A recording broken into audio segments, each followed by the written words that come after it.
سلام خوشگلم، یک کباب مرغ تابه‌ای برات آوردم که هم راحت و آسونه و هم واقعا خوشمزه است. یک دونه سینه مرغ برای 4 نفر جواب میده. بریزین داخل میکسر یه دونه پیاز درشت و یک دونه فلفل دلمه‌ای درشت. 2 قاشق غذاخوری روغن بریزین و یک قاشق مرباخوری نمک و یک قاشق مرباخوری فلفل سیاه و زردچوبه بریزین. یک قاشق غذاخوری هم آرد بریزین تا منسجم بشه. اینا رو با میکسر بزنین کاملا که مواد مخلوط شد. بعد یکم هم ورزش بدین. کف تابتون رو چرب کنین، مواد رو بریزین داخلش، حالت کباب بهش شکل بدین و روش زعفرون بپاشین و یک نصف استکان هم آب بریزین.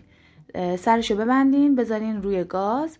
اندازه 1 ساعت زمان میبره که پخته بشه. خیلی زود پخته میشه و خیلی راحت و خوشمزه هم هست.